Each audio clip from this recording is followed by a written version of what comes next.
Merci Madame la Présidente, Monsieur le Premier ministre, 19 milliards d'impôts nouveaux en 2026 sur les Françaises et les Français, les salariés et les entrepreneurs. Hier, Monsieur le Premier ministre, je le regrette, mais vous avez donc menti.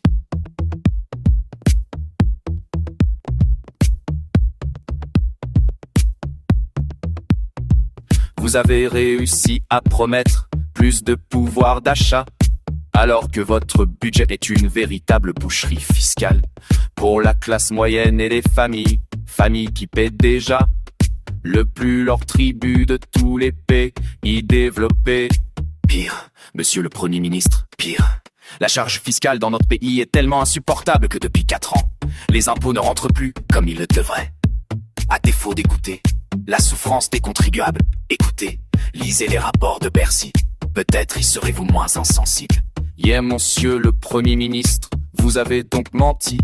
Vous avez loué la valeur travail, alors que vous allez geler tous les salaires des fonctionnaires et spolier les pensions de retraités pour 20 milliards d'euros, pas pendant 4 ans.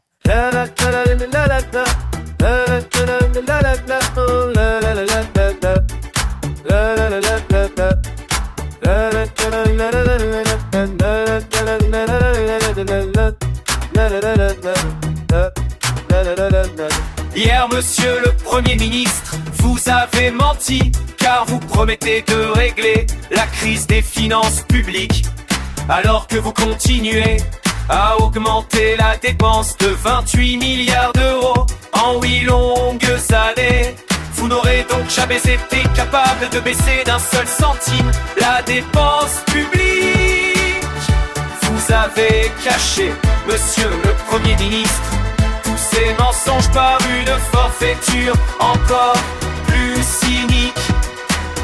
Vous avez menti à des milliers de Françaises et de Français qui travaillent dur et qui nourrissent le légitime espoir de pouvoir prendre leur retraite plus tôt.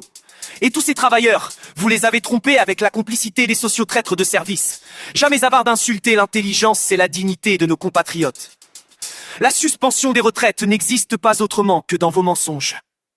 Vous mentez avec les socialistes, mais vous mentez mal, grâce à la sagacité de Marine Le Pen. Vous avez dû avouer depuis hier qu'il n'y avait ni amendement ni projet de loi.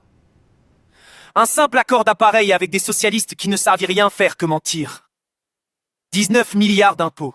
Un mensonge sur les retraites, quel beau pacte de lâcheté avec les LR et les socialistes. Alors, avouez.